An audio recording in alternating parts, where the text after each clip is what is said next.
और इस बीच एक बड़ी खबर आपको मैनपुरी से देते हैं, जहां मैनपुरी उपचुनाव से जुड़ी हुई एक बड़ी जानकारी मिल रही है। ओपी राजभर ने भी प्रत्याशी की घोषणा की है। मैनपुरी से रमाकांत कश्यप सुभाषपा के प्रत्याशी होंगे। इस वक्त की ये बड़ी खबर, मैनपुरी लोकसभा उपचुनाव से जुड़ी हुई ये बड़ी खबर, ओपी राजभर ने भी अपने प्रत्याशी की घोषणा कर दी है। मैनपुरी से रमाकांत कश्यप सुभाषपा के प्रत्याशी होंगे। इस वक्त की ये बड़ी खबर, मुलायम सिंह यादव के निधन के बाद ये लोकसभा की सीट खाली हुई, जिस पर ओपी राजभर ने भी अपना प्रत्याशी उतार दिया है। और अरुण राजभर इस वक्त सुभाषपा के नेता ओपी राजभर के बेटे हमारे साथ जुड़े हैं। अरुण जी, ये बड़ा फैसला आपने लिया है, चुनाव आपने लड़ा था विधानसभा का गठबंधन में, और अब इस महत्वपूर्ण सीट से ये चुनौती दे रहे हैं आप। देखिए, जनता के बीच में माननीय ओम प्रकाश राजभर जी आज इटावा में पहुंचे थे और वहां कार्यकर्ताओं के बीच में समीक्षा की है और कार्यकर्ताओं ने राय दिया है कि बड़ी संख्या में कश्यप समाज रहता है और बड़ी संख्या में पाल, प्रजापति, आरक, अर्कवंशी, बंजारा, बारी समाज रहता है। ऐसे समाज की गिनती नहीं है और सिर्फ मैनपुरी लोकसभा सीटों पर सिर्फ यादव और साक्य और कुछ अपर कास्ट के लोगों की गिनती है। तो सुहेलदेव भारतीय समाज पार्टी कार्यकर्ताओं ने यह तय किया है कि जिन तमाम समाज को, जिनको लोगों ने आज तक धोखा देने का काम किया है, उनको ऊपर उठाने का प्रयास नहीं किया है, उनको आजादी के बाद से अब तक सामाजिक रूप से दबा के रखने का प्रयास किया है, ऐसे गरीब वंचित समाज के हर तबके के लोगों को राजनीतिक भागीदारी देकर के आज हमने रमाकांत कश्यप जी को प्रत्याशी बना करके उन तमाम गरीबों को जगाने का प्रयास करेंगे जिनको आजादी के बाद से अब तक लोगों ने सिर्फ वोट का इस्तेमाल किया है, उनको सम्मान नहीं दिया है, उनको सुरक्षा देने की बात नहीं की, उनकी भागीदारी देने की बात नहीं की। लेकिन ये तो समाजवादी पार्टी का गढ़ माना जाता है। अरुण जी, कितनी बड़ी चुनौती दे पाएंगे इस बीच आप? देखिए, जनता जज होती है, जनता के बीच में हम लोग जाएंगे और जनता फैसला करेगी किसका गढ़ कौन सा है। इस धरती पर कोई किसी का गढ़ नहीं है, गढ़ सिर्फ और सिर्फ जनता का होता है।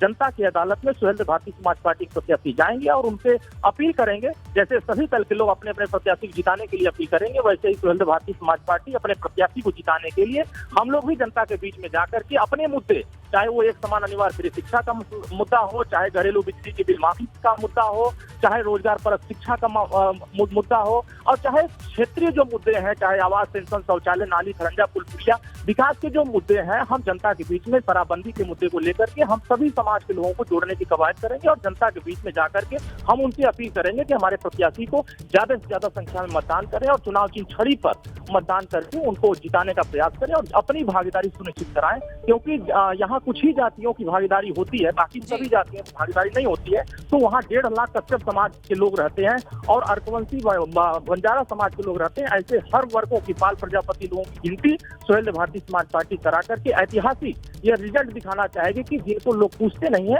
ऐसे समाज को हम भागीदारी दे करके उनको प्रत्याशी बना करके उनको बड़ा सम्मान हम देने का प्रयास कर रहे हैं। लेकिन अरुण जी, इससे पहले विधानसभा चुनाव में आप सपा के साथ मिलकर इन क्षेत्रों में प्रचार कर रहे थे, अब जनता के बीच जाएंगे और समाजवादी पार्टी से आप कैसे बेहतर हैं, ये जब वहां की जनता पूछेगी तो कैसे बताएंगे, क्या समझाएंगे जनता को वहां की? जो हम लोगों ने जनता के बीच में जाकर के अब तक देखा है, लोगों ने अब तक डरा करके लोगों को रखा गया है, चाहे वो छोटे समाज के लोगों को, कमजोर लोगों को या वंचित तबका को डरा कर रखा गया है। तो डराए गए लोगों को, पीड़ित प्रताड़ित लोगों को, गरीब तबके को हम जगाने का प्रयास करेंगे कि डरने से कोई कुछ नहीं मिलने वाला है, हमको सामना करना होगा, हमें मुकाबला करना होगा और हमें लड़ना होगा अपने अधिकार के लिए। हम कब तक इनसे डरेंगे? और समाजवादी पार्टी का चरित्र रहा है हमेशा से गुंडाई, लोगों को धमका करके, लोगों को डरा करके वोट लेने का रहा है, लेकिन हम डराए गए लोगों को, सताए गए लोगों को इकट्ठा करके हम अपनी पार्टी के प्रत्याशी रमाकांत कश्यप को चुनाव की छड़ी पर हम वोट देने की अपील करने के लिए हम जनता के बीच में, हमारे राष्ट्रीय कार्यकारिणी के लोग, हमारे प्रदेश के लोग, हमारे मंडल के लोग, हमारे जिले के लोग, हमारे इस पूरे मध्यांचल के लोग वहाँ पूरी ताकत लगा करके मैनपुरी लोकसभा सीट पर लड़ेंगे। ठीक है, बहुत बहुत शुक्रिया अरुण राजभर जी, एबीपी गंगा के साथ जुड़ने के लिए। तो मैनपुरी उपचुनाव से जुड़ी ये बड़ी खबर, ओपी राजभर की पार्टी भी अब ताल ठोक रही है इस चुनाव के लिए और अपने प्रत्याशी की घोषणा भी उन्होंने कर दी है। रमाकांत कश्यप सुभाषपा के प्रत्याशी मैनपुरी लोकसभा उपचुनाव से होंगे।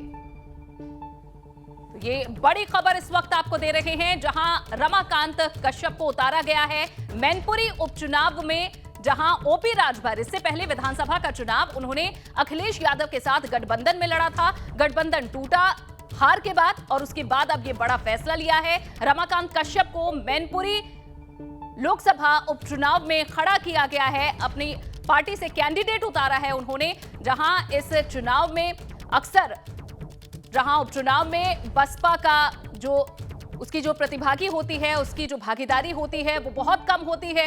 कुछ इशारे भी मायावती ने किए थे कि उपचुनाव में वे नहीं उतरते हैं। ऐसे में जहां समाजवादी पार्टी और भाजपा के बीच मुख्य मुकाबला इस सीट पर माना जा रहा था, लेकिन अब ओपी राजभर की तरफ से, सुभाषपा की तरफ से भी इस सीट पर चुनाव लड़ा जाएगा। रमाकांत कश्यप प्रत्याशी होंगे सुभाषपा के।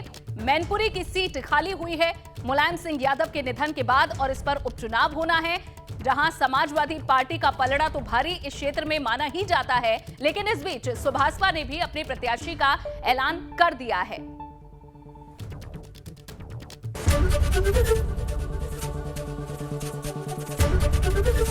एबीपी गंगा, खबर आपकी, जुबान आपकी।